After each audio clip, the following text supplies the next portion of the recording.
नमस्कार मित्रांनो, स्वागत आहे तुमचं या व्हिडिओमध्ये। या व्हिडिओमध्ये मी महाटेट 2013 या साली जी परीक्षा झाली त्यातील पेपर 1 इंग्लिश या प्रश्नपत्रिकेची चर्चा करणार आहे। या चर्चेमध्ये मी प्रत्येक प्रश्नाचं जे व्याकरण आहे ते सांगणार आहे, त्याचं स्पष्टीकरण देणार आहे। याचा उपयोग तुम्हाला येणाऱ्या टेट परीक्षेमध्ये नक्की होईल अशी मला खात्री आहे। चला तर मग पाहूया की टेट 2013 साली पेपर 1 इंग्लिश प्रश्नपत्रिका कशी होती आणि त्याची उत्तरं कशी होती। पहिला प्रश्न होता, choose the correct alternative of verb. म्हणजे याचा अर्थ असा की क्रियापदाचा योग्य पर्याय निवडा। काही मुलांना कदाचित या प्रश्नाचा अर्थही कळत नसेल, त्यांच्यासाठी सुद्धा याचा अर्थ मी सांगत आहे। चूज म्हणजे निवडा, द करेक्ट अल्टरनेटिव्ह म्हणजे बरोबर पर्याय, ऑफ वर्ब क्रियापदाचा योग्य पर्याय निवडा असं सांगितलेलं आहे। तर वाक्य असं होतं, When we reach the stadium, the players ... already. वाक्य असं आहे, when we reach, जेव्हा आम्ही पोचलो, the stadium, स्टेडियमला जेव्हा आम्ही पोचलो, खेळाडू अगोदरच, आणि या ठिकाणी क्रियापदाचं रूप लिहायचं होतं। तर या वाक्यामध्ये when we reach the stadium हे जे वाक्य आहे हे सिंपल पास्ट टेन्सचं आहे, म्हणजे साधा भूतकाळ वापरलेला आहे, त्याने रीच क्रियापद वापरलेलं आहे। आणि त्यानंतर जे वाक्य आहे द प्लेयर्स ... ऑलरेडी, या ठिकाणी आपल्याला क्रियापदाचे योग्य रूप लिहायचं होतं। आता या ठिकाणी एक नियम फार महत्त्वाचा आहे, तो समजून घ्यायचा आहे की भूतकाळामध्ये जर 2 क्रिया झाल्या असतील एका पाठोपाठ एक, तर ज्या 2 क्रिया झालेल्या आहेत त्यातली पहिली जी क्रिया झालेली असेल त्या क्रियापदाला किंवा त्या वाक्यामध्ये पूर्ण भूतकाळ वापरतात। कोणता काळ वापरतात? पूर्ण भूतकाळ। आता पूर्ण भूतकाळ तिची वाक्यरचना काय आहे पहा, म्हणजे पास्ट परफेक्ट टेन्स त्याला म्हणतात। त्याची वाक्यरचना अशी आहे, कर्ता, पहा कर्ता, त्यानंतर हॅड क्रियापद येतं आणि मुख्य क्रियापदाचं तिसरं रूप येतं आणि नंतर कर्म येतं। म्हणजे उदाहरणार्थ मी पत्र लिहिलेले होते असं जर म्हणायचं असेल तर I had written a letter, मी पत्र लिहिलेले होते असं वाक्य तयार होतं। या ठिकाणी हॅड आणि राईटचं तिसरं रूप रिटन आलेलं आहे, तर याला म्हणायचं पूर्ण भूतकाळ। आता मी मगाशी तुम्हाला सांगितलं की 2 क्रिया झाल्या, इथं बघा पहिली कोणती क्रिया झालेली आहे, when we reach the stadium, जेव्हा आम्ही स्टेडियमला पोचलो, द प्लेयर्स हॅड ऑलरेडी, म्हणजे खेळाडू गेलेले होते, म्हणजे पोचण्याच्या आधी खेळाडू जाण्याची क्रिया झालेली आहे। तर भूतकाळात 2 क्रिया झाल्या असतील एका पाठोपाठ एक, तर पहिली क्रिया जी झाली आहे त्याला पूर्ण भूतकाळ वापरतात। आता या ठिकाणी पहा, हॅव गॉन हा पूर्ण वर्तमान काळ आहे, वेंट हा साधा भूतकाळ आहे, हॅड गॉन बघा या ठिकाणी पूर्ण भूतकाळ आहे, आणि हे सुद्धा हॅज गॉन म्हणजे पूर्ण वर्तमान काळ। म्हणून या ठिकाणी उत्तर कोणतं येणार? हॅड गॉन येणार। गॉन, गो, वेंट, गॉन तिसरं रूप, तर हे लक्षात ठेवायचं। आता या ठिकाणी अजून एक माहिती सांगतो तुम्हाला की the players had gone already हे तुम्ही हे असंही लिहितात, the players had already gone असं लिहिलं तरी चालतं, या ठिकाणी तसं काही करायचं नाही, आपल्याला फक्त क्रियापदाचं योग्य रूप वापरायचं आहे. तर असं हे होतं आणि या पद्धतीने तुम्हाला हे उत्तर निवडायचं होतं. त्यानंतर पुढचं जे आहे दुसरं वाक्य ते असं आहे की second, identify the underline clause in the sentence. Identify म्हणजे ओळखा. द अंडरलाईन क्लॉज म्हणजे अधोरेखित केलेला वाक्यांश. इन द सेंटेन्स हे दिलेलं वाक्य आहे, या वाक्यातील आपल्याला अंडरलाईन केलेल्या वाक्याचा क्लॉज ओळखायचा आहे. आता तुम्हाला माहीत आहे की क्लॉज म्हणजे ग्रुप ऑफ वर्ड्स, म्हणजे ग्रुप ऑफ वर्ड्स म्हणजे शब्दसमूह की ज्यामध्ये कर्ता आणि क्रियापद असतो. तर हा ग्रुप ऑफ वर्ड्स आहे, हा क्लॉज आहे आणि यामध्ये ही कर्ता आहे, वुड रिकर हे क्रियापद आहे. आता यामध्ये कोणता क्लॉज आहे ते आपल्याला सांगायचं आहे. तुम्हाला माहिती आहे की 3 क्लॉज आहेत, नाउन क्लॉज, ॲडजेक्टिव्ह क्लॉज आणि ॲडव्हर्ब क्लॉज. आता वाक्य कोणतं आहे पहा. The patient was sure that he would recover. एक पेशंटला खात्री होती की तो नक्की बरा होईल, तो बरा होईल अशी पेशंटला खात्री होती. आता या ठिकाणी बघा, द पेशंट वॉज शुअर हे जे वाक्य आहे, या वाक्यामध्ये हे दॅट ही वूड रिकवर हे जे वाक्यांशाचा भाग आहे, क्लॉज आहे, हे नामाचं कार्य करतो आहे. नाऊन नामाचं कार्य करतो म्हणून त्याला नाऊन क्लॉज म्हणतात. आणि नाऊन क्लॉजची सुरुवात ही दॅटनं सुद्धा होते, आहे की नाही. म्हणजे या ठिकाणी हे उत्तर जे आहे पहिलं नाऊन क्लॉज हे बरोबर आहे. इथं ॲडजेक्टिव्ह क्लॉज नाही, कारण जर मुख्य वाक्यातील नामाबद्दल माहिती सांगत असेल क्लॉज तर ॲडजेक्टिव्ह क्लॉज म्हणतात. ॲडव्हर्बियल क्लॉज ऑफ रिझन तो सुद्धा नाही. म्हणजे मेन क्लॉजमधील क्रियापदाबद्दल जर सबऑर्डिनेट क्लॉज कारण सांगत असेल तर ॲडव्हर्बियल क्लॉज असं म्हणतात. आणि ॲडव्हर्बियल क्लॉज ऑफ कन्सेशन म्हणजे 2 विरुद्ध गोष्टी जर एकत्र सांगितल्या असतील, म्हणजे उदाहरणार्थ बघा, although it was raining the went for picnic. ठीक आहे, पाऊस पडत असताना सुद्धा ते सहलीला गेले, हा ॲडव्हर्बियल क्लॉज ऑफ कन्सेशन आहे. तर या ठिकाणी हे जे उत्तर आहे ते बरोबर आहे. कोणतं? The patient was sure that he would recover यामध्ये नाऊन क्लॉज वापरलेला आहे. Okay.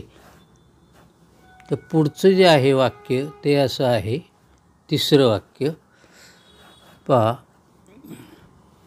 Choose the correct spelled word. म्हणजे स्पेल म्हणजे स्पेलिंग लिहिणे, म्हणजे स्पेल्ड हे भूतकाळ आहे त्याचा, म्हणजे योग्य स्पेलिंग लिहिलेला शब्द निवडा असं त्याचा अर्थ आहे. आता या ठिकाणी पहा, सॅटेलाईट हा शब्द दिलेला आहे. आता सॅटेलाईटचं स्पेलिंग बरोबर हे आहे पहा, सॅटेलाईट. सॅटेलाईट. आता हे आपल्या बरोबर येण्यासाठी शब्दांचे स्पेलिंग पाठ असावे लागतात. तर या ठिकाणी काय केलेलं आहे पहा, इथं डबल टी वापरलेला आहे, डबल एल वापरलेला आहे, या ठिकाणी डबल टी वापरलेला आहे आणि या ठिकाणी पहा सिंगल एल वापरलेला आहे. तर हे चुकीचं आहे, हे चुकीचं आहे, हे चुकीचं आहे, हे बरोबर आहे सॅटेलाईट. तर स्पेलिंग पार्ट असल्यावर हे लगेच उत्तर लिहिता येतं काय. ओके. पाहूया पुढचं. आता आपल्याला चौथा आकडा पाहायचा आहे. Choose the correct figure of speech in the line. ही जी दिलेली ओळ आहे त्यात कोणता अलंकार वापरलेला आहे. फिगर ऑफ स्पीच म्हणजे अलंकार, म्हणजे भाषेला अलंकार चढवून लिखाण केलं जातं. कविता ही शक्यतो अलंकार वापरून करतात. आता एक तुम्हाला माहिती असेल तर इथे लक्षात ठेवा, फिगर ऑफ स्पीच म्हणजे अलंकार. तिथे कोणता अलंकार वापरलेला आहे? वाक्य आहे exult O shores and ring O bells. तर या कवितेच्या ओळीमध्ये कोणता अलंकार वापरलेला आहे? आता या ठिकाणी मी थोडक्यात असं सांगतो की सिमिली हा जो अलंकार आहे, उपमा अलंकार, हा की ज्या लाईनमध्ये लाईक या शब्द असतात, म्हणजे लाईक या शब्द वापरून तुलना केली असेल दोन गोष्टींमध्ये, ते सिमिली असतो. मेटॅफर म्हणजे की ज्या ओळीमध्ये तुलना केलेली असते पण डायरेक्ट केलेली असते, त्या ठिकाणी लाईक या शब्द वापरलेले नसतात, हे नाही. उदाहरणार्थ बघा, camel is the ship of desert. वाळवंटामधलं उंट हे काय जहाज आहे. इथं लाईक याच वापरलेलं नाही, डायरेक्ट तुलना केलेली आहे, त्याला मेटॅफर म्हणतात. क्लायमॅक्स म्हणजे समजा एखादा तुम्ही नाटक बघत असाल तर बघा, म्हणजे विलन असतो त्याचं लय वर्चस्व असतं, हिरोचं जरा कमी असतं, म्हणजे असं टोकाला जातं ते. मग इंटरवलनंतर हिरो विजय व्हायला लागतो, विलनचा पराभव व्हायला लागतो, अँटी क्लायमॅक्स सुरू होतं. तर तसं काय येत नाही. आता ॲपॉस्ट्रॉफी जे आहे, काय ॲपॉस्ट्रॉफी म्हणजे कोणाला तरी संबोधून ज्यावेळेस लाईन लिहिली जाते. आता जास्तीत जास्त बघा, निर्जीव वस्तू याला जर संबोधन असेल किंवा काल्पनिक गोष्ट असेल त्याला संबोधून जेव्हा लाईन लिहिली असेल तर ॲपॉस्ट्रॉफी अलंकार असतो. आता इथे पहा, ओ कॅप्टन माय कॅप्टन कवितेतील ही ओळ आहे, exult O shores and ring O bells. म्हणजे एक्सुल्ट म्हणजे काय, आनंद साजरा करा. इथे शॉर्स म्हणजे किनारा, काय किनाऱ्याला उद्देशून कवीने लिहिलेलं आहे की साजरा करावं. हे कॅप्टन जे जिंकून आलेला आहे अब्राहम लिंकन, त्याचा विजय साजरा करा आणि बेल वाजवा, म्हणजे हे किनाऱ्याला उद्देशून म्हटलेलं आहे. म्हणून ॲपॉस्ट्रॉफी फिगर ऑफ स्पीच वापरलेलं आहे, हे या ठिकाणी लक्षात घ्या. पुढचं जे आहे ते असं आहे की 5वा आकडा पहा, चूज द करेक्ट सिनोनिम.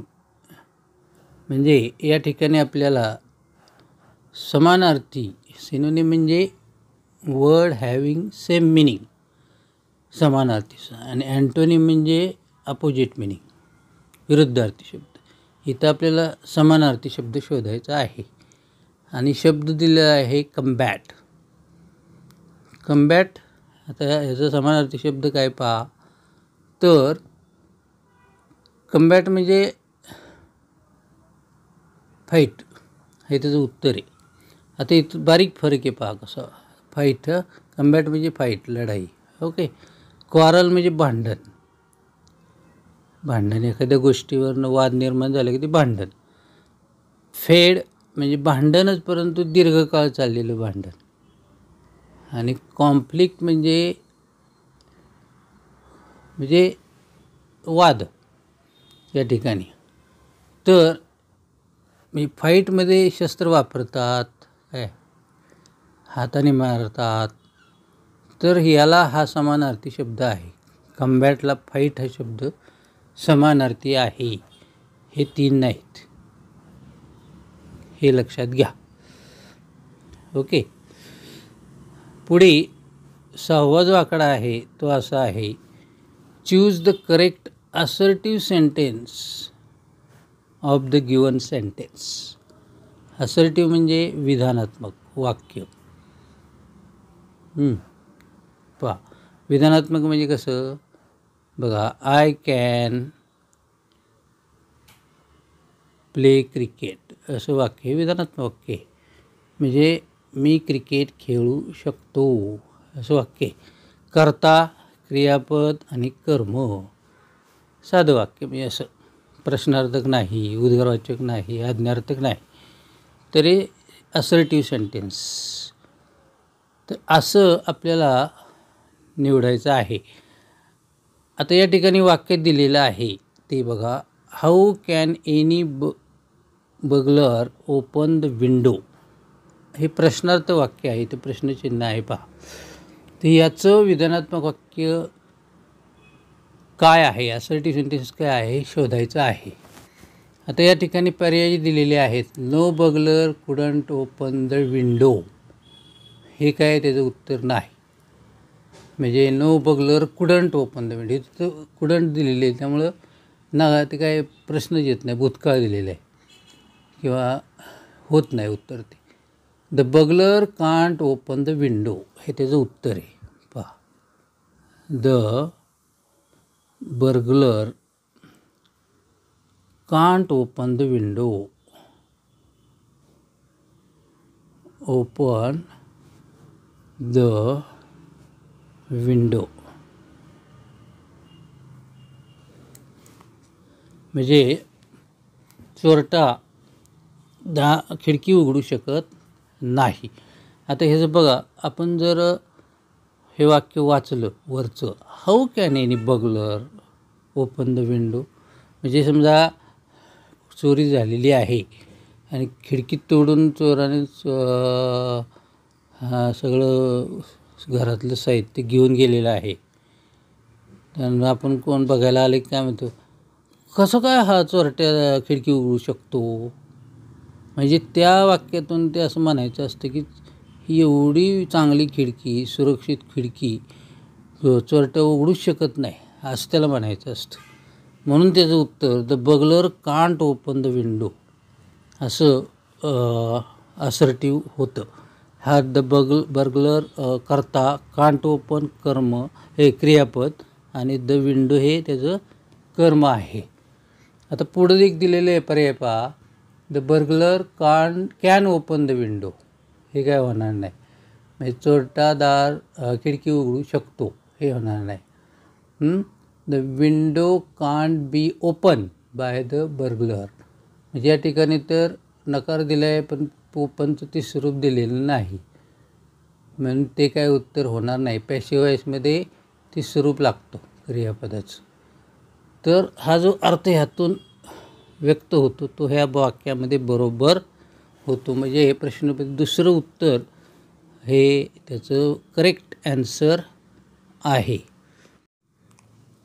आता पुढचा जो प्रश्न आहे तो आहे choose the correct indirect speech of the given sentence. या दिलेल्या वाक्याचं अप्रत्यक्ष कथन, इनडायरेक्ट नॅरेशन आपल्याला निवडायचं आहे. वाक्य आहे he said why have you called here and disturb me, असं वाक्य आहे. तर ज्यावेळी आता हा त्याच्या आधी समजून घ्या, हा जो भाग आहे याला रिपोर्टिंग व्हर्ब म्हणतात. रिपोर्टिंग व्हर्ब,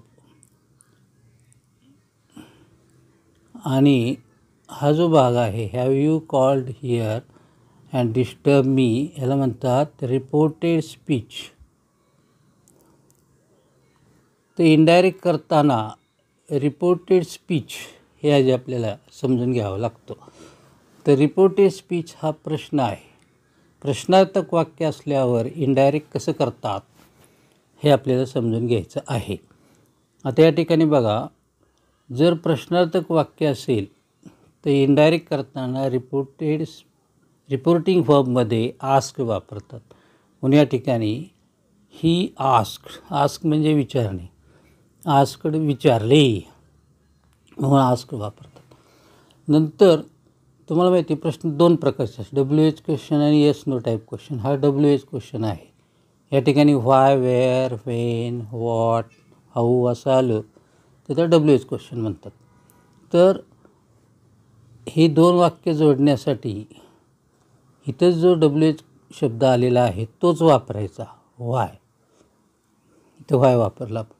आणि नंतर have you called here and disturb मी ह्याचं विधानात्मक करून घ्यायचं.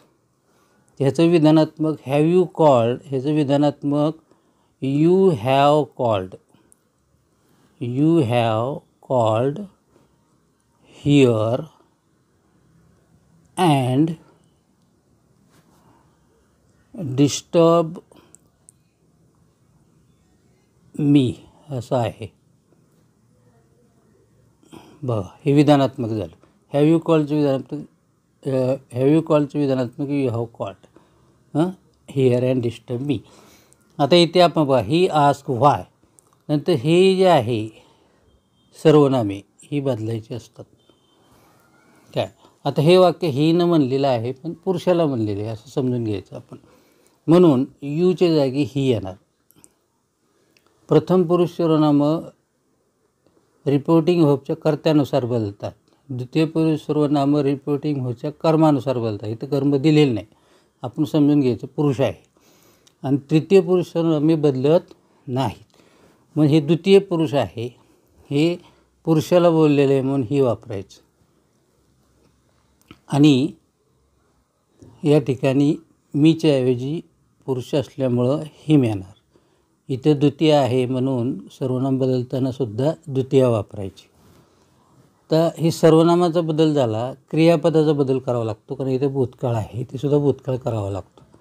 तर यू हॅव कॉल्ड, हॅवच्या ऐवजी हॅड करायचं. ही हॅड कॉल्ड का, तर आजकडं भूतकाळ आहे. ही हॅड कॉल्ड हिअर. तर हिअर हा शब्द जो आहे तो देअरमध्ये बदलतं. हेअरचं देअर होतं, नावचं देर होतं, दिसचं दॅट होतं इनडायरेक्ट करताना. अँड डिस्टर्ब मीचं हिम असं उत्तर होतं.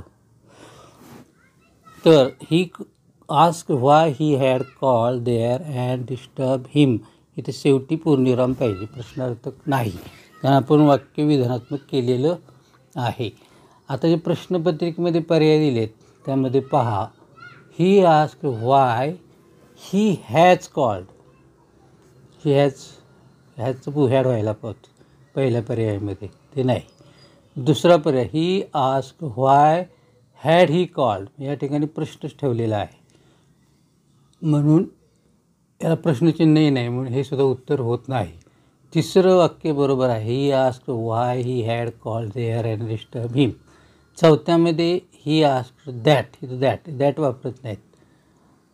प्रश्नार्थक वाक्यामध्ये वाक्य जोडायला व्हॉइस शब्द वापरतात, जो आला आहे तोच वापरतात. मग चौथाही बरोबर, म्हणजे तिसरा बरोबर आहे. तर हे उत्तर बरोबर आहे. तुम्ही प्रश्नपत्रिकेमध्ये पर्याय पहा म्हणजे तुमच्या लक्षात येईल. ओके, तर असा होता 7वा प्रश्न.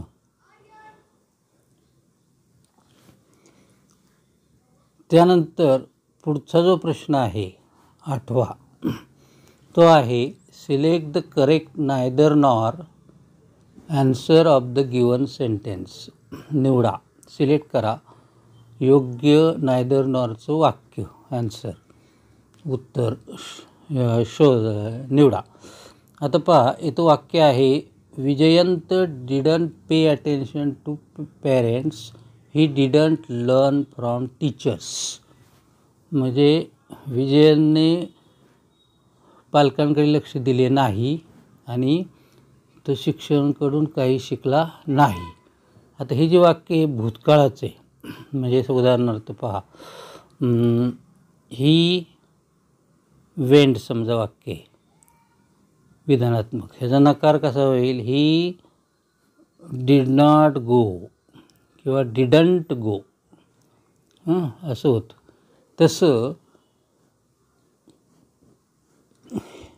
हे जे वाक्य आहे विजयंत, हे नीट समजून घ्या. Vijayant paid attention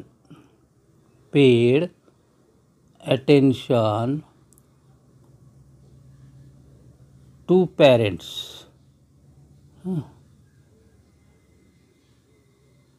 to pay attention to म्हणजे त्याकडे लक्ष देणे, म्हणजे विजयनने पालकांकडे लक्ष दिले असं त्याचा अर्थ आहे. क्रियापद कसं आहे बघा, पेड अशी 3 रूपे आहेत. म्हणजे टू पे अटेन्शन टू ही फ्रेज आहे की नाही. आता ह्याचा नकार कसा होईल, विजयंत पेड अटेन्शन, तर विजयंत डिड नॉट पे असं होईल. पेडचं नकार कसा होईल, डिडंट पे.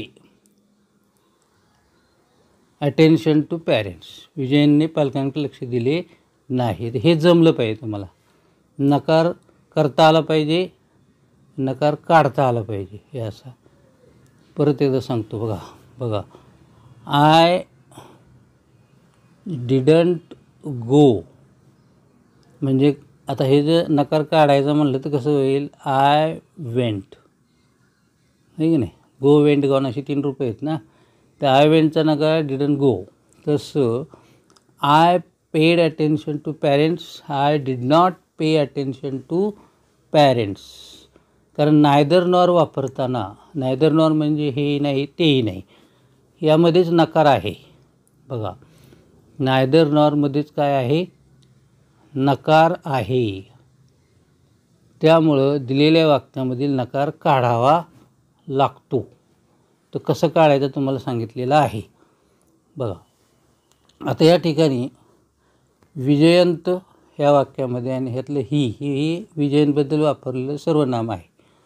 म्हणजे विजयंत हे दोन्ही वाक्यामध्ये समान आहे की नाही.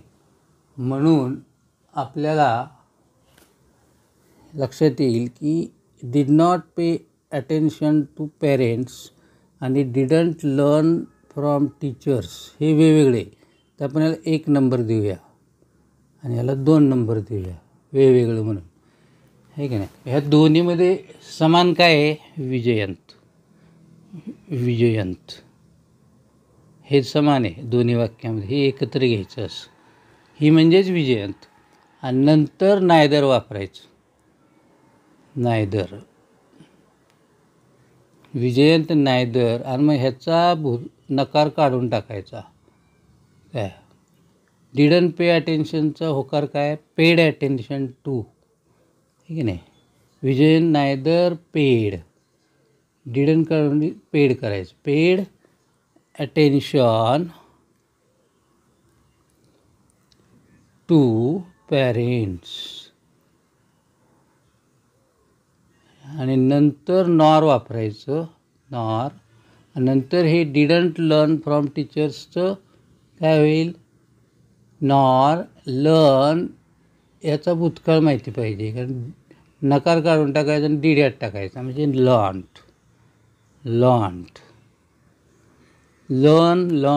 असे 3 रूपं आहेत. म्हणजे उत्तर काय येईल, Vijayan neither paid attention to parents nor learn from teachers. हे जमलं पाहिजे. पेड भूतकाळ, लर्न हे माहिती पाहिजे आपल्याला, कारण आपण इथं भूतकाळ करतो त्याचा नॉट काढून टाकून. तर हे याचे नियम आहेत. तर प्रश्नपत्रिकेमध्ये पहिला जो पर्याय दिलेला आहे तो बरोबर आहे. दुसऱ्या पर्यायामध्ये Vijayant paid neither attention to parents nor learn from teachers, या ठिकाणी नायदर नॉर चुकीच्या ठिकाणी वापरलेलं आहे. तिसऱ्या पर्यायामध्ये Vijayant neither pay attention to parents nor learn from, यामध्ये पेड केलेलं नाही, लर्न केलेलं नाही. आणि चौथ्या पर्यायामध्ये Vijayant neither pay attention to parents nor learn from teachers. बघा, पेचं पेड केलेलं नाही आणि लर्नचं लर्न केलेलं आहे, पण हे सुद्धा पर्याय चुकीचा आहे. हे पहिला पर्याय बरोबर आहे की नाही. ओके. त्यानंतर पुढचा आपल्याला प्रश्न पाहायचा आहे, question number 9. Choose the correct so that sentence of the given sentence. So that म्हणजे इतका की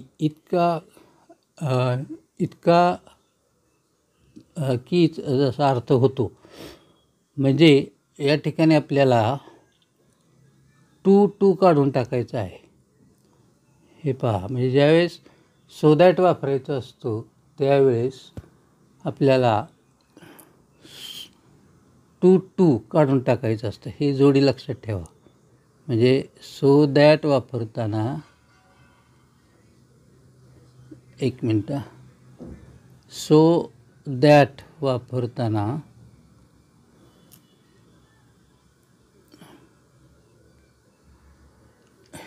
टू काढून टाकायचं असतं. हे लक्षात ठेवा तुम्ही. आता ते कसं काढायचं ते आपण पाहूया. बघा, हे जे वाक्य आहे, it was too difficult for Keshav to pay heed to the teacher. तर या ठिकाणी हे टू काढून टाकायचं आणि त्या ठिकाणी सो वापरायचं. हे सोपं आहे. It was too difficult for Keshav, हे समजून घ्या. काय, केशवसाठी खूप अवघड होते. काय अवघड होते? शिक्षणाकडे लक्ष देणे. आता या ठिकाणी असं करायचं पहा. इट वॉज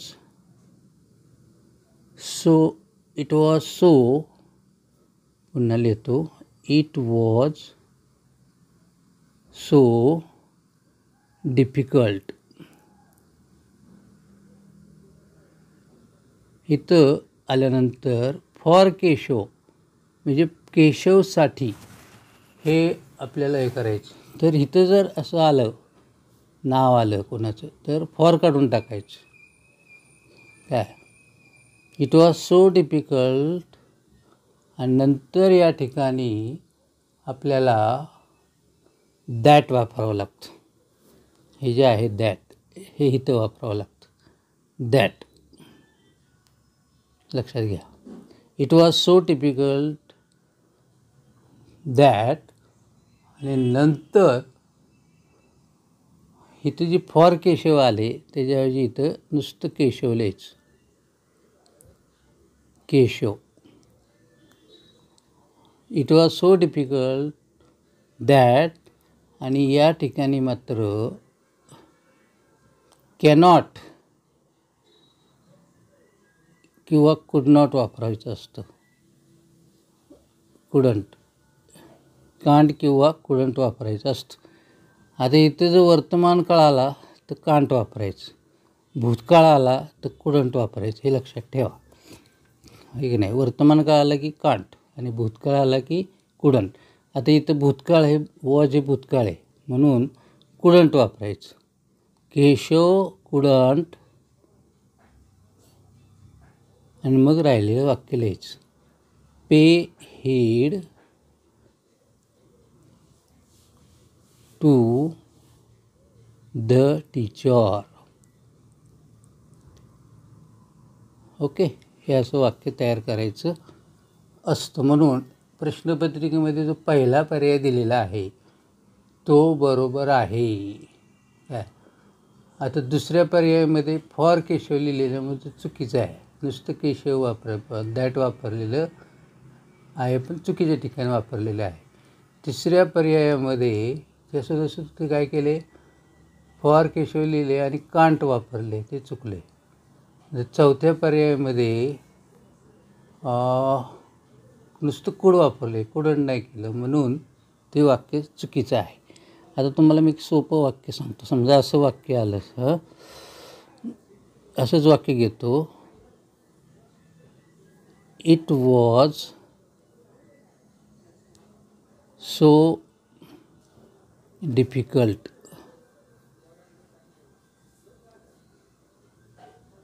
फॉर हिम लिहिलं टू सॉल्व द प्रॉब्लेम असे. It was too difficult for him to solve the problem. आता या ठिकाणी मी इथं सो वापरायचं, टू पाहिजे. बघा, it was too difficult for him to solve the problem. या ठिकाणी मग सो वापरायचं. इट वॉज सो डिफिकल्ट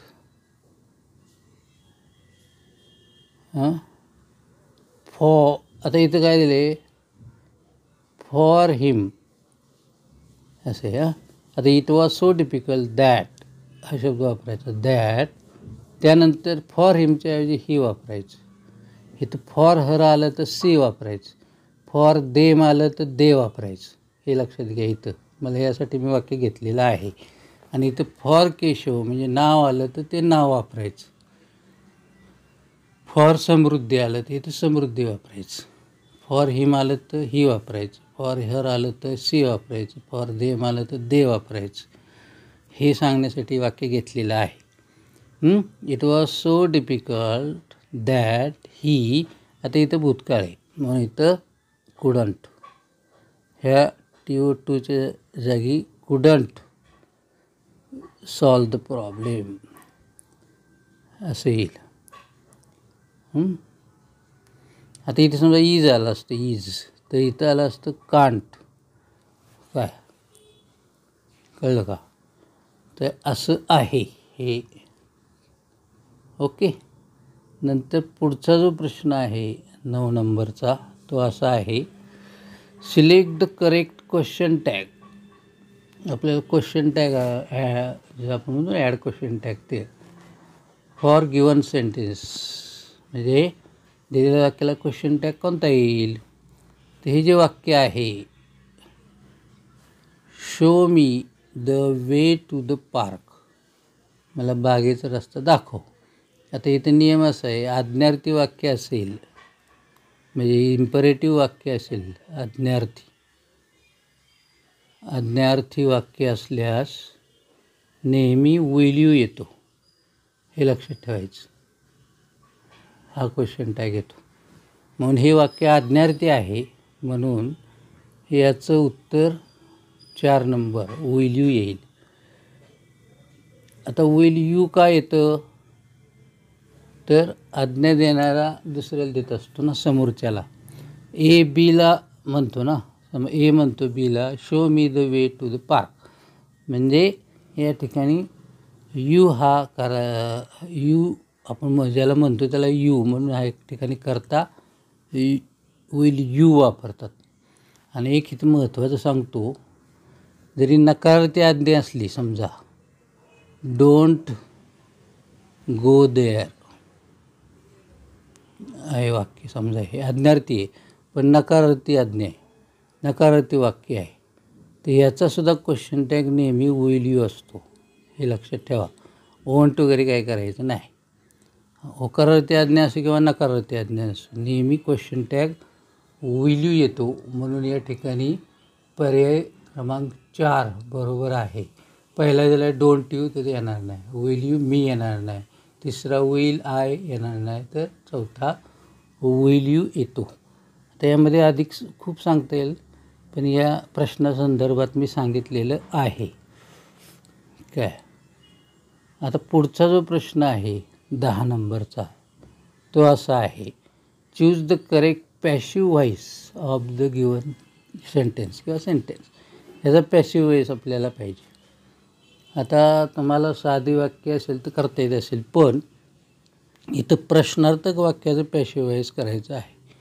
तसंच करतात, परंतु थोडं लक्षात घ्या कसं करायचं पहा. इथं हे WH क्वेश्चनचा प्रश्न आहे बा, इथं वेअर हा WH शब्द आलेला आहे. तर याचं करताना काय करायचं पहा. आता जो WH क्वेश्चन आलेला आहे तो सुरुवातीला लिहायचा वेअर, म्हणजे पॅसिव्ह व्हॉइससुद्धा आपला हा प्रश्नार्थकच आला पाहिजे. वेअर हे लिहिलं, हा शब्द इथं आपण. आता are you attending the meeting, तू मीटिंगला उपस्थित आहेस काय, असं आहे. आता इथं पहा, आपल्याला हे वाक्य कोणत्या काळातले पाहिजे? Are you attending the meeting हे वाक्य वर्तमान काळातले. कशावरून लक्षात आलं? आरवरनं. काय तर वर्तमान काळ जर असेल तर एम इज आर टू बीची रूपं वापरतात. काय हे लक्षात ठेवा. वर्तमान काळ असेल तर एम इज आर हे टू बीचं रूप वापरतो आपण. आता आपण पॅसिव्ह व्हॉइसमध्ये आधी कर्म शोधतो. Are you attending the meeting यामध्ये कर्म कोणतं आहे? द मीटिंग आहे का नाही?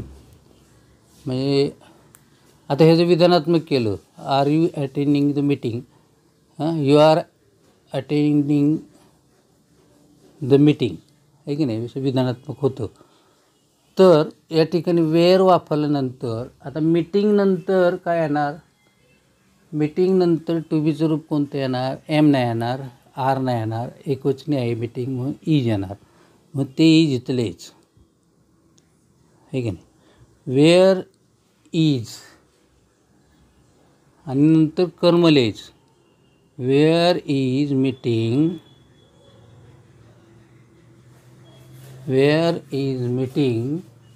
आणि नंतर चालू काळ असल्यामुळं बीइंग वापरावं लागतं आणि ह्याचं तिसरं रूप वापरावं लागतं अटेंडचं. Attended by you. यूची द्वितीय यूच आहे. Where is the meeting being attended by you आणि शेवटी प्रश्नचिन्ह द्यायचं आणि प्रश्नार्थकच आहे वाक्य. हे त्याचं करेक्ट ॲन्सर आहे. पहिलं नाही, तिसरं नाही, चौथं नाही, आहे की नाही? ओके.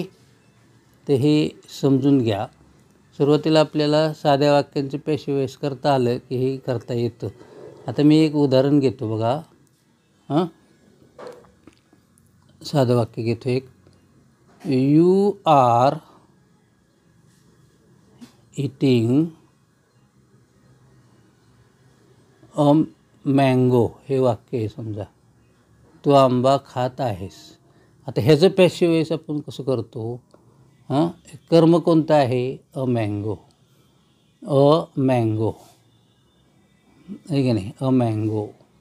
तर मँगो नंतर टू बीचं रूप कोणतं येईल? एम येईल का इज येईल का आर येईल? तर इज येणार, आहे की नाही? मँगो इज आणि ह्या चालू काळ असल्यामुळं बीइंग वापरायचं. मँगो इज बीइंग आणि ह्याचं इटचं तिसरं रूप इटन बाय यू. यूची द्वितीय you.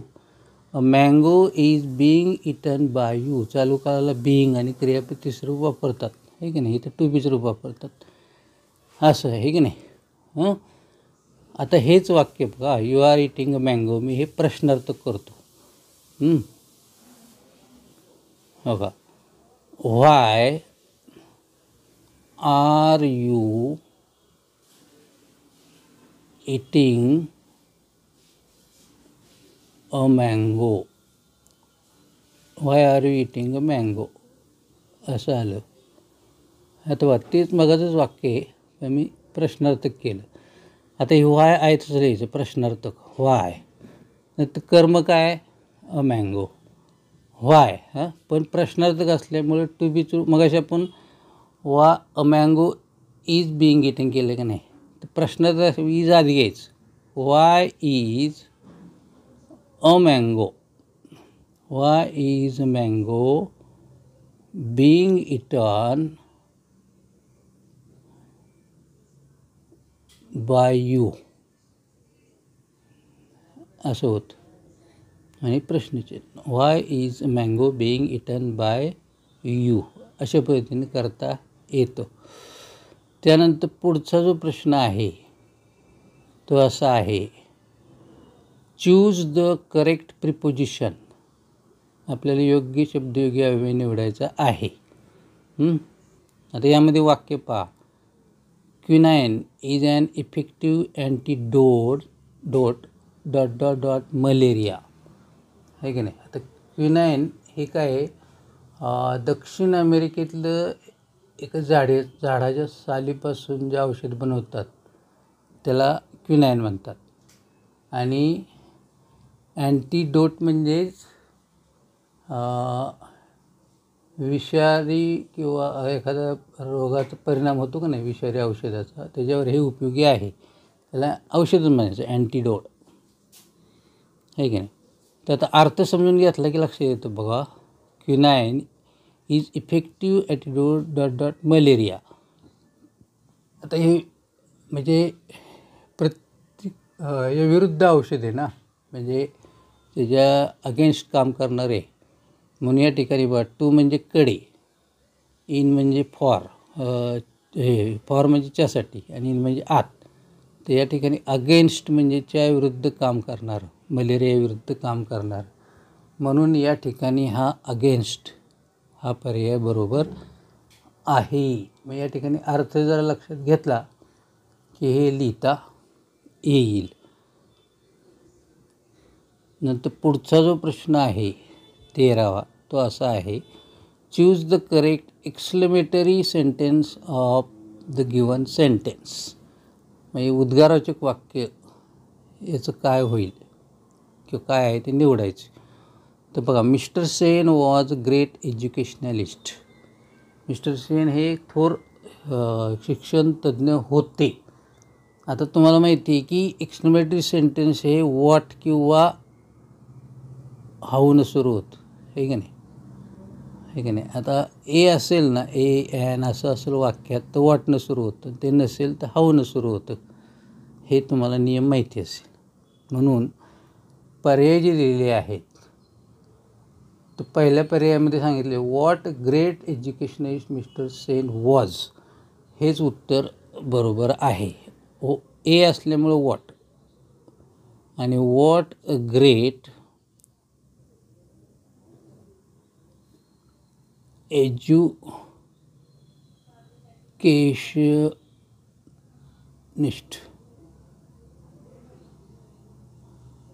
Great education mister Sen was. हो, क्रियापद शेवट येतं उद्गार, शेवटी उद्गाराचे चिन्ह हे सुद्धा पाहावं लागतं. What a great education mister K Sen was, हे त्याचं उत्तर आहे. दुसऱ्या पर्यायामध्ये हाऊनं सुरुवात, ते तर उत्तर येत नाही. आणि तिसऱ्यामध्ये ॲन एज्युकेशनिस्ट केलेले असल्यामुळे उत्तर येत नाही. आणि ते चौथ्या पर्यायामध्ये वॉज शेवट नाही, आधीच वापरले, त्यामुळे ते येत नाही. तर असं आहे. बघा, आता इथे अधिकची माहिती सांगतो. ही वॉज व्हेरी हॅपी, असं वाक्य आहे का. ही वॉज व्हेरी हॅपी, या ठिकाणी ए नाही, ॲन नाही, म्हणून या ठिकाणी हाऊनं होईल, हाऊनं सुरुवात होईल. हाऊ हॅपी ही वॉज, आहे की नाही. बघा, हे व्हेरी काढून टाकायचं, हाय हॅपी इथे घ्यायचं, आणि हे आहे तसं इथे घ्यायचं, आणि शेवटी उद्गाराचे चिन्ह, आहे की नाही. आणि पुढचं वाक्य बघा आता, it is a very beautiful flower, असं वाक्य आहे.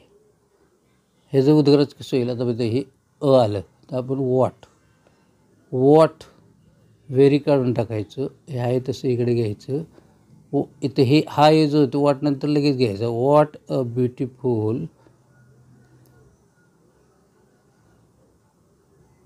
फ्लावर, ह्या पुढचा भाग लिहिला आहे तसा, आणि हे इकडचं इकडे घ्यायचं. इट लहान करायचं, इट आय लहान करायचं, इट इज, आणि शेवटी उद्गार चिन्ह. ते असं आहे. ओके. नंतर पुढचं जे आहे 14वं, ते आहे select the correct opposite word of the given. दिलेले शब्द अपोजिट वर्ड शोधायचा आपल्याला. या ठिकाणी शब्द जो दिलेला आहे तो इंटिग्रल दिलेला आहे, ते याला राहिलेलं आहे इंटिग्रल. तर इंटिग्रल म्हणजे काय, याचा अपोजिट शब्द आपल्याला शोधायचा काय. तर या ठिकाणी उत्तर दिलेलं आहेत. मायनर म्हणजे किरकोळ, मेजर म्हणजे महत्त्वाचा, इंडिपेंडंट म्हणजे स्वतंत्र, आणि इसेन्शियल म्हणजे गरजेचं. तर हे जे उत्तर आहे ते आहे इंडिपेंडंट. बघा, तिसरं उत्तर बरोबर आहे काय. इंटिग्रल डिपेंडंट, त्याच्या विरुद्ध अपोजिट वर्ड इंडिपेंडंट, हे त्याचं उत्तर आहे. तर अपोजिट वर्ड आपल्याला माहिती पाहिजेत. नंतर 15वा प्रश्न, choose the correct alternative. Mister Kumar spoke in dash low voice. या ठिकाणी आपल्याला आर्टिकल वापरायचं, ए एन दी किंवा नो आर्टिकल वापरायचं आहे. तर या ठिकाणी हे जो शब्द आहे लो, LOW, याचा उच्चार करायचा. समजा आपण जर असं लिहिलं लो, तर हे हे जे हा व्यंजन आहे, कॉन्सोनंट आहे. काय आहे, कॉन्सोनंट. उच्चार केल्यावर इथे जे अक्षर येते हे जे व्यंजन असेल तर ए वापरतात, स्वर असेल तर ॲन वापरतात. हे खूप नियम आहेत, पण मी सांगतो तुम्हाला. तर इथं मग कोणतं येईल? पहिला पर्याय बरोबर आहे की नाही. Oh, mister Kumar spoke in a low voice, तर हे पाहिजे. ओके. नंतर पुढं जे दिलेलं आहे 16वा, तो आकडा असा आहे, choose the correct comparative degree of the given sentence. म्हणजे ह्या वाक्याचं आपल्याला कंपॅरेटिव्ह शोधायचं आहे. तर कंपॅरेटिव्हमध्ये बघा, मोर दॅन हे शब्द आले पाहिजेत. मोर दॅन हे लक्षात घ्यायचं, किंवा ER दॅनवाले येतात, हे की नाही. टॉलर दॅन, हे की नाही. हे ओळखण्याची खूण आहे. आता याचं कंपॅरेटिव्ह जर केलं, the Shatabdi express is the most comfortable train. तर बघा, हे सुपरलेटिव्हचं वाक्य आहे. द मोस्ट कम्फर्टेबल असं वाक्य आहे. आता ह्याचं जर आपण कंपॅरेटिव्ह करायचं म्हणलं तर कसं होईल? The Shatabdi express is most कम्फर्टेबलचं कंपॅरेटिव्हचं रूप काय होतं? More comfortable. More comfortable. जास्त सिलेबल असले तर मोर वापरतात कंपॅरेटिव्ह करताना. मोर कम्फर्टेबल, नंतर दॅन हा शब्द वापरतो आपण, दॅन. आता अनेक गोष्टींतून नसतं मेनी वापरतो आपण. आता एकाच गोष्टीतून नसल्यावर एनी वापरतात. एनी अदर ट्रेन, हे असं वाक्य होईल. म्हणजे यातला चौथा पर्याय बरोबर आहे, हे की नाही. आता एक मी तुम्हाला वाक्य घेतो बघा. पहा, समजा असं वाक्य हे की सुरेश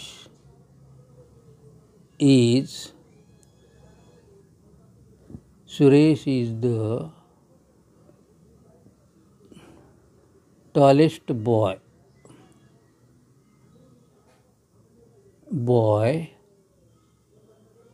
इन द क्लास, असं वाक्य आहे. Suresh is the tallest boy in the class, हे की नाही. मग कंपॅरेटिव्ह कसं होईल? सुरेश इज द टॉलेस्ट काय होईल?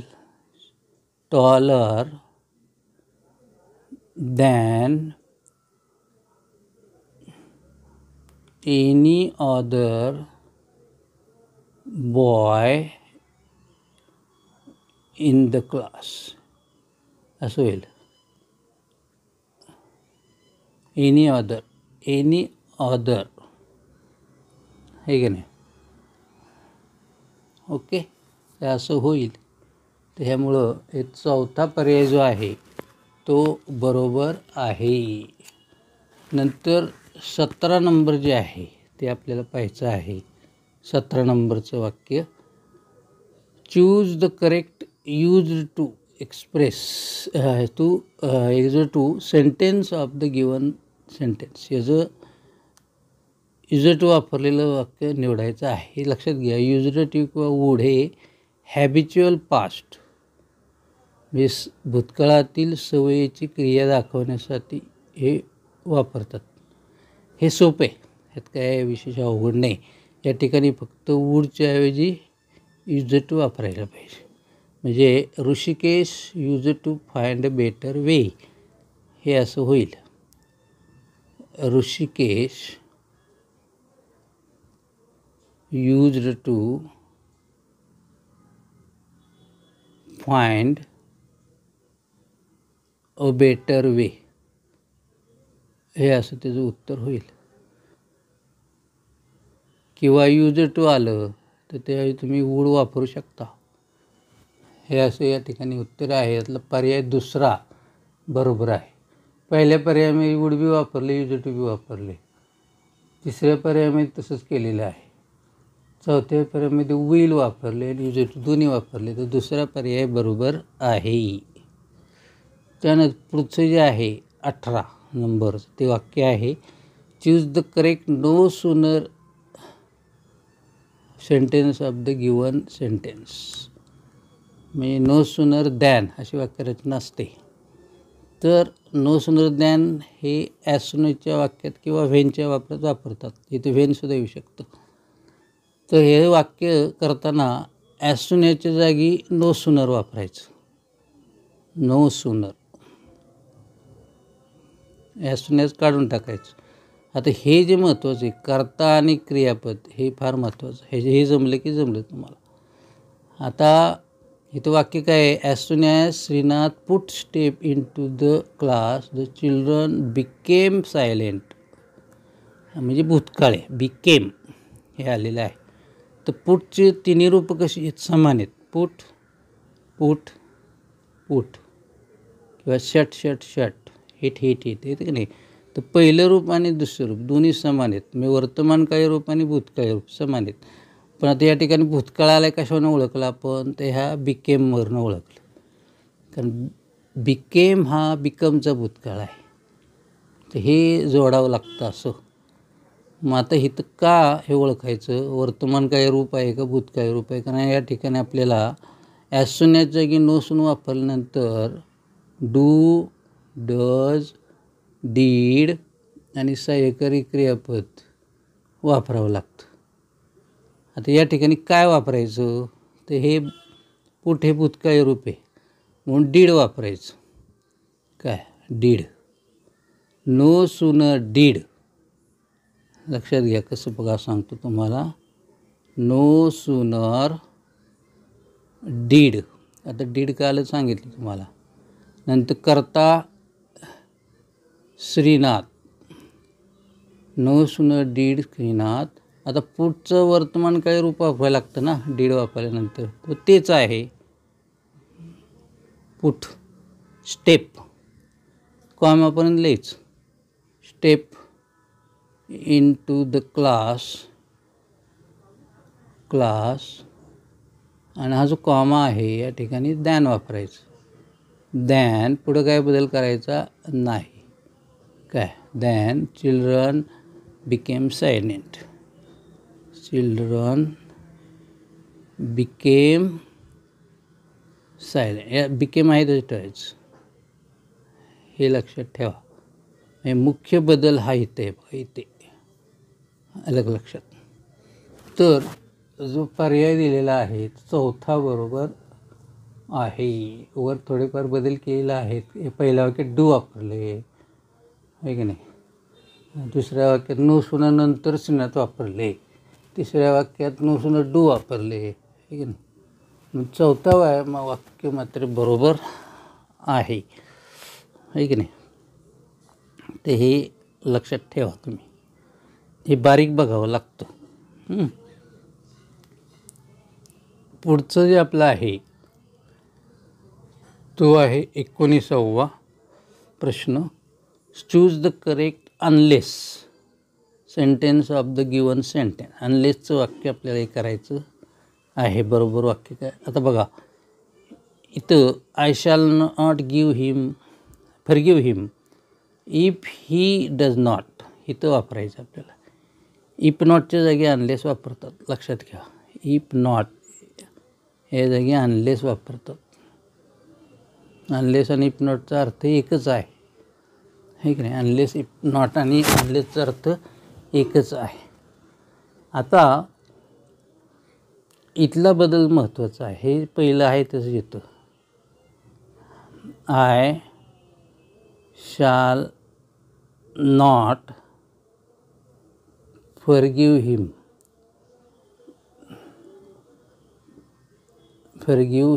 मी त्याला माफ करणार नाही.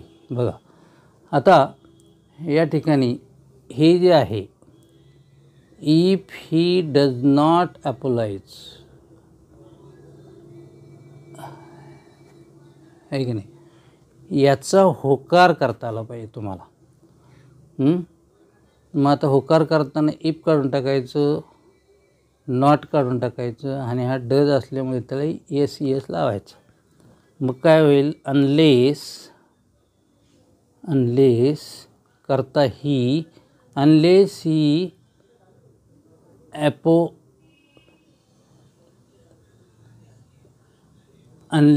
ही ॲपोलायजेस, हे लय महत्त्वाचे, येस लावायचा टू मी. हे ह्याच्यावर उत्तर आहे सगळं. काय नकार काढता आला पाहिजे. मग पहिला पर्याय बरोबर आहे. बाकीचे कुठे यस लावला आहे, कुठं लावलेलं नाही.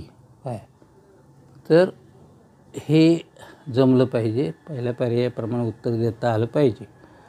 आता मी थोडं सांगतो तुम्हाला, थोडक्यात सांगतो. समजा असं वाक्य, if he does not go किंवा डझंट गो, ह्याचा होकार कसा होईल, अनलेस ही गोज. तुम्हाला इथं नियम माहिती असेल की क्रियापद शेवटी SCHCHXO असेल तर येस लावतात, नसेल तर येस लावतात. हे असं आलं की तुम्हाला उत्तर लिहिता येईल.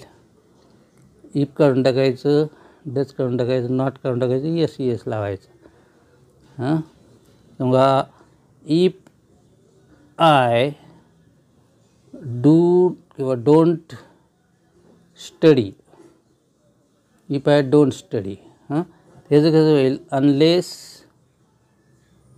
I study. बघा इथं लक्षात घ्या, डू बाबा सावध राहायला लागतं. डू नॉट काढून टाकायचं, इथं काहीच होत नाही, त्याचं रात्र क्रियापद. इफ आय डोंट स्टडीचं अनलेस आय स्टडी असं होतं. हे तुम्हाला जमलं पाहिजे. नकाराचा होकार करणे काय, तर ते पहा. पुढे जे आहे 20, choose the WH question, choose the WH question to give underlined part as answer. We have received your letters this morning. आता या ठिकाणी अंडरलाईन केलेलं आहे युअर लेटर्स. तर या ठिकाणी आता बघा, हे काय आपल्या प्रश्नामध्ये येत नाही. तर we have received this morning, याचा प्रश्न कसा होईल, हॅव वी हॅवचं हॅव वी करायचं. We have received this morning, we have received this morning असा आधी प्रश्न करून घ्यायचा मनातल्या मनात किंवा कुठंतरी प्रश्न झाला. वी हॅव सहाय्यकारी क्रियापद प्रश्न करायचा असेल तर सहाय्यकारी क्रियापद आधी घेतात, हे की नाही. तर we have received your letters किंवा वी हॅव रिसिव्ड दिस मॉर्निंगचा have we received this morning. आणि हे काय व्यक्त करते, युअर लेटर्स म्हणजे तुझे पत्र असं व्यक्त करते. म्हणजे काय, पत्र म्हणजे काय, तर व्हॉट इथं टाकायचं, व्हॉट आधी लिहायचं. What have we received this morning, त्याचं उत्तर येईल we have received your letters this morning. म्हणजे प्रश्नपत्रिकेतील पहिला पर्याय बरोबर आहे. शेवटी प्रश्नचिन्ह फार महत्त्वाचं आहे. आता दुसऱ्या पर्यायामध्ये वी हॅव तसंच लिहिले, प्रश्न केलेला नाही. काय तिसऱ्या पर्यायामध्ये प्रश्न केला आहे पण रिसिव्हचाही डी काढून टाकला आहे, आहे तसंच ठेवायचं आहे. काय नंतर चौथ्या पर्यायामध्ये प्रश्न केलेलाच नाही, वी हॅवचं आहे तसं लिहिले. ते तर आपण हे जे भूतकाळ काढून टाकतो काढायचं नाही. सहाय्यकारी क्रियापद असेल तर आहे तसंच राहते. म्हणून what have we received this morning असं उत्तर येतं. पहिला पर्याय बरोबर आहे, हे की नाही. पुढचं जे आहे 21 ते असं आहे, choose the correct not only but also answer of the given sentence. हे नाही तर ते, म्हणजे हे नाही तर ते सुद्धा. तर यामध्ये हे करताना काय करायचं पहा. यामध्ये आता बघा दोन वाक्य आहेत ॲडनं जोडलेली कंपाऊंड सेंटेन्स. म्हणजेच या वाक्याचा कर्तासुद्धा काय आहे, आयच. म्हणजे मूळ वाक्य अशी आहेत, I wash my hands full stop, I ate my dinner too, आहे की नाही. म्हणजे दोन्हींचं कर्ता समान तो इथं लिहायचं आय. नंतर वॉश माय हँड्स आणि एट माय डिनर हे टू काढून टाकायचं, अँड काढून टाकायचं, कारण आपण वाक्य जोडणार आहे. हे वेगळं आहे, हे वेगळं आहे. म्हणून आय करता समान घ्यायचा. आय नॉट ओनली, नंतर हे लिहायचं वॉश्ड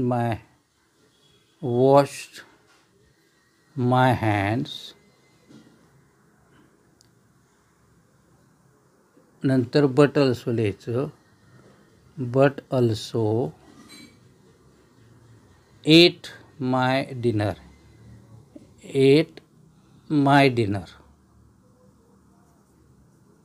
हे असं होईल. टू काढून टाकायचं, अर्थासाठी टू काढून टाक, टू म्हणजे सुद्धा हे काढून टाकावं लागतं, आहे की नाही. आता समजा सोपं वाक्य येतं अजून बघा. ही रेड बुक्स, त्याने पुस्तकं वाचली, अँड sang songs, त्याने पुस्तकं वाचली आणि गाणी गायली. आता इथं पहा, हे दोन्हीकडं सांगितलं अँड ही सॅंग सॉंग असं आहे. दोन्हींचं समान करता कोणतं आहे, ही. नंतर not only, he not only red books, आहे की नाही, रेड बुक्स. नंतर अँड काढून टाकायचं, इथलं टू काढून टाकायचं, आहे की नाही. अँड काढून टाकायचं, टू काढून टाकायचं, बट ऑल्सो sang songs असं उत्तर होईल. टू काढून टाकायचं बरं का. तर असं करता येईल. प्रश्नपत्रिकेमध्ये चौथा पर्याय बरोबर आहे. इथं पहिल्या पर्यायात नॉट ओनली आधीच वापरले, दुसऱ्या पर्यायामध्ये टू वापरलं गेलेलं आहे, ते नको होतं. तिसऱ्या पर्यायामध्ये नॉट ओनली चुकीच्या जागी वापरले. चौथा पर्याय बरोबर आहे. नंतर पुढचं जे आहे ते choose the correct verbal question of the given sentence. म्हणजे येस नो टाईप क्वेश्चन म्हणजे व्हर्बल क्वेश्चन हा निवडायचा आहे या वाक्याचा. He gave witness at the sensational trial. बघा, त्यांनी महत्त्वपूर्ण खटल्यामध्ये साक्ष दिली. आता यामध्ये हे सोपं असतं पहा. ही गेव मी करता, ही करता आणि गेव क्रियापद. गेव हा भूतकाळ आहे, गेवचा भूतकाळ गेव आहे. भूतकाळ असल्यावर प्रश्न तयार करताना काय वापरतात, डीड वापरतात. म्हणून इथं he gave, did he give, हे लक्षात घ्या. डीड ही गिव हे फार महत्त्वाचं आहे. मग पुढचं आहे तसं आहे तसं. Did he give witness at the sensational court, प्रश्नचिन्ह. हा झाला व्हर्बल क्वेश्चन. आता हे सुरुवातीचं असल्यामुळे याला कॅपिटल काढावं लागेल, किंवा दुसरं उदाहरण घेतो. बघा, ही एट अ मँगो असं वाक्य सोपं घेतो. ही एट अ मँगो. आता एट हे इटचं भूतकाळ आहे, इट याचा भूतकाळ एट. मग भूतकाळ आल्यावर डीड वापरायचं. सुरुवातीलाच कॅपिटल लिहितो, डीड ही स्मॉल मध्ये आल्यामुळे स्मॉल झालं. डीड ही या एटचं इट होतं, लक्षात ठेवा. Did he eat a mango, असं वर्बल क्वेश्चन तयार होतो. तर हा बदल महत्त्वाचा आहे. तर डीड, डू, डज आलं की इथं क्रियापदाचं पहिलं रूप आलं पाहिजे, हे लक्षात घ्या. बघा आता पहिल्या पर्याय तसं केलं आहे. डीड ही गेव, चुकलं, हे गेव नव्हतं, गिव पावतं. दुसऱ्या पर्यायामध्ये डज वापरले भूतकाळ असून सुद्धा, ते चुकलं. तिसरा पर्याय बरोबर आहे. चौथ्या पर्यायात डीड गिव असं सुरुवातीला केले, ते चुकीचे. ते अशा पद्धतीनं करावं लागेल, म्हणजे व्हर्बल क्वेश्चनचं उत्तर बरोबर येईल. नंतर तिसरं पुढचं आहे 23 नंबरचं. Choose the correct passive voice of the given sentence. आहे की नाही. पूर्ण काळाचं पॅशिव्ह करणं तसं सोपं असतं. काय आता पॅशिव्ह व्हॉइस म्हणतं the thieves had broken the back door. यामध्ये कर्म कोणतं आहे? द बॅक डोअर हे कर्म आहे का नाही. The back door, back door असं कर्म आहे. आता हॅड ब्रोकन पूर्ण भूतकाळ आहे. तर भूतकाळाचं किंवा पूर्ण वर्तमान काळाचं पॅशिव्ह करणं सोपं असतं. फक्त बिन टाकायचं मध्ये. The door, the back door had been, had been, बाकी आहे तसेच.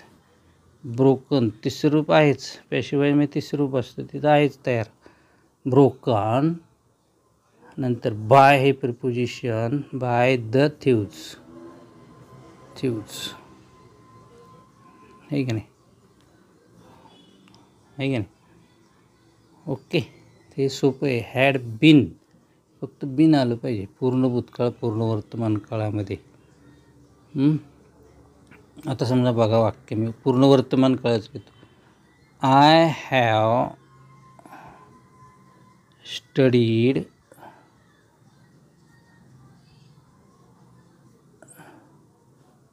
इंग्लिश ग्रामर, इंग्लिश ग्रामर असं वाक्य आहे. I have studied English grammar, पूर्ण वर्तमान काळ आहे. कर्म कोणतं? English grammar, English grammar. आता हॅव नाही ना, हॅज येणार.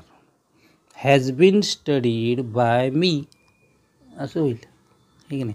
किंवा भूतकाळ आला येते had. I had studied English grammar, तर काय येईल? English grammar had been studied by me. पूर्ण भूतकाळाचं सोपं जातं. आणि हॅव हॅज तसं काही गोंधळ नाही त्यामध्ये. नंतर पुढचं जे आहे 24 number. Choose the correct alternative, योग्य पर्याय निवडा. Mister Kedar becomes dot dot SP of Pune district. AND वापरायचं आपल्याला. तर या ठिकाणी बघा आता हे जो शब्द आहे मोकळ्या जागे पुढचा SP, तर उच्चार केला तर बघा SP, इथं स्वर आला आहे, हा स्वर आहे म्हणून या ठिकाणी काय येणार? ॲन येणार. EIOU स्वराने सुरुवात होत असेल उच्चाराची तर ॲन वापरतात, मग इथं ॲन वापरायचं म्हणून ॲन पर्याय हा 2 नंबरचा बरोबर आहे. नंतर पुढचं जे आहे 25वा. Choose the correct degree sentence. Degree sentence आपल्याला योग्य निवडायचं आहे. आता या ठिकाणी बघा, doctor Ganesh is one of the most popular teachers on our class. बघा हेच वाक्य बरोबर आहे. वन ऑफ द वाक्य, one of most popular teachers, अनेक टीचरपैकी एक. काय आता ह्यात काय केले पहा, doctor Ganesh is one of the most popular, इथं अनेकपैकी एक नाही, म्हणजे फक्त एकवचनी टीचर वापरल्यामुळे चुकले. इथं येस पाहिजे होता. Doctor Ganesh is the most popular teachers, इथं अनेक वचन आहे, वन ऑफ द नाही, ठीक वन ऑफ पाहिजे होतं. अनेक प्रसिद्ध शिक्षकांपैकी एक म्हणून वन ऑफ होतं. Doctor Ganesh is more popular, इथं पूर्ण चुकीचं आहे. दॅन इन अदर काहीच नाही येतं म्हणून हे वाक्य बरोबर आहे. तर मी माझ्या परीनं इथे व्याकरण सांगण्याचा प्रयत्न केलेला आहे. काही चूक झालं असल्यास क्षमा मागतो. परिच्छेदाचा मी स्वतंत्र व्हिडिओ तयार करणार आहे. तर हा जो अभ्यास आहे तुम्हाला येणाऱ्या टेट परीक्षेमध्ये नक्की उपयोगी पडेल असं मला वाटतं. तर माझी विनंती आहे की तुम्हाला हा व्हिडिओ आवडला असल्यास कृपया माझ्या सतीश दीक्षित सर या चॅनलला सबस्क्राईब करा. हा व्हिडिओ जास्तीत जास्त शेअर करा, याला लाईक करा. भेटूया पुढच्या व्हिडिओमध्ये. थँक्यू.